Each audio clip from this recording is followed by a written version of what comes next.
دا څېړنه داسې کار ورکوي. دلته په غانا کې ځینې ماشومان چې ملاریا ناروغي باندې اخته ول ورته د یوې شپې لپاره جرابې ورکړل شوې وې چې پر پښو یې کړي او روزل شوي سپي هڅه وکړه چې دغه جرابې چې د ملاریا پرازیت نښې پکې وي تشخیص کړي. په ملاریا د اخته خلکو څخه په راټولو شویو نښو کې د ملاریا د پرازیت بوی موجود وو.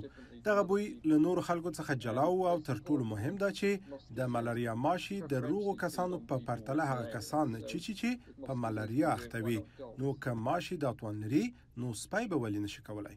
د فریا په څیر سپي چې د سپیو د یوې روغتیایي تشخیصي ډلې لخوا روزل شوی د دې توان لري چې د ملاریا ناروغي 80% بوی کړي او لینسي وایي دا به د ملاریا د خپرېدو په مخنیوي کې ډیره موثره او ښه لاره وي.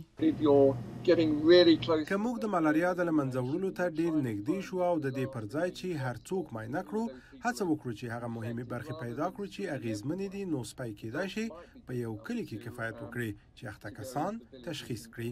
لینسي وایي سپي نه یوازې د دې ناروغۍ د له منځه وړلو او د قاچاقبرو په تشخیص کې په لومړۍ کرښه کې دي بلکې کیدای شي د نورو ناروغیو په تشخیص کې هم مرسته وکړي.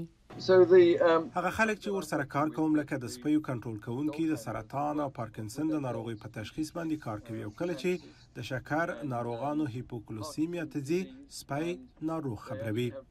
د روغتیا تشخیصي ډله همدارنګه د ماساچوست د ټکنالوژي د انسټیټیوټ سره په ګډه کار کوي چې یو الکترونیکی پزه جوړه کړي چې څو هغه کار چې سپي کوي ترسره یې کړي.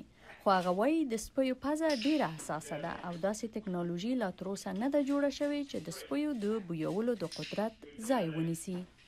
برېښنا عمر خیله د امریکا غږ آشنا تلویزیون واشنگټن.